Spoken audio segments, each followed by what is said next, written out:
And the outcome mirrors the Democrats' February convention, where no candidate secured enough support for an endorsement. Joining us now to break down the latest in the governor's race is Melanie Mason, Political California Bureau Chief and Playbook co-author. Melanie, thanks for joining us. Good morning.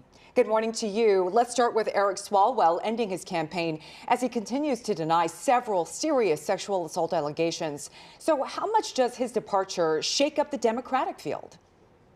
Tremendously. I mean, look, Eric Swalwell was one of three candidates, along with Tom Steyer and Katie Porter, who were generally seen as among the three frontrunners for this race. And I think that there's an argument to be made that Swalwell was just on the precipice of maybe taking off even further. He had just gotten some major endorsements from labor unions, from some business groups, felt like the money was starting to flow for him. And so I think that the fact that he is now taking himself out of this race means that we are back to trying to figure out who is going to be the Democratic frontrunner on this race. And I think that there are a lot of candidates, particularly those other two top-tier candidates, who are trying to argue that this should benefit them.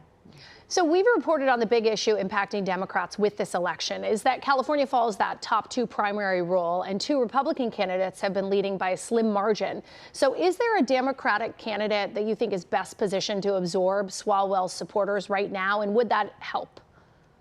Look, I think that the campaigns right now are furiously spinning the idea that they would be the ones to inherit these Swalwell voters. We've seen some data. So, for example, Politico did a poll with the Citron Center at UC Berkeley probably about 6 weeks ago, where we asked people who your first choice candidate was and then who your second choice candidate was. And what we saw is that many of Congressman Swalwell's supporters, their second choice was former Congresswoman Katie Porter. But Tom Steyer also got a significant number of those supporters as well. And of course, he does have the resources, whereas Katie Porter does not, to try and advertise, to try and grab hold of those voters. And of course, there's these other candidates who are hoping that this curveball might be the thing that elevates them in the race. And so I do think that we're going to see a lot of different campaigns making almost these explicit plays for these former Swalwell supporters to say, you know, come on board, check us out.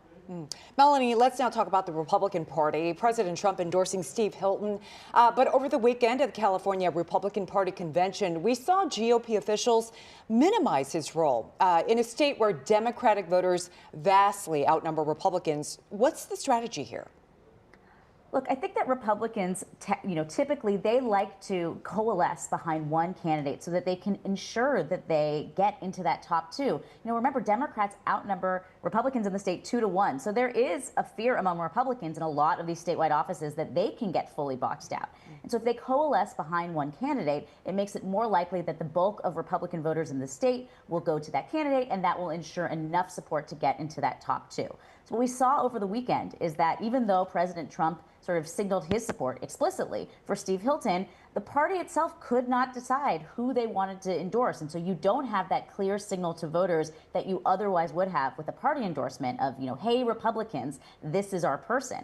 So it's still entirely possible that we may have the Republican vote fractured between Hilton and Chad Bianco. That could lead to this situation where Democrats are boxed out if Bianco and Hilton continue to be at the top of the polls. But I do think that as more and more voters get engaged, particularly Democratic voters, it's more likely that the numbers and the math are going to be on the Democrat side.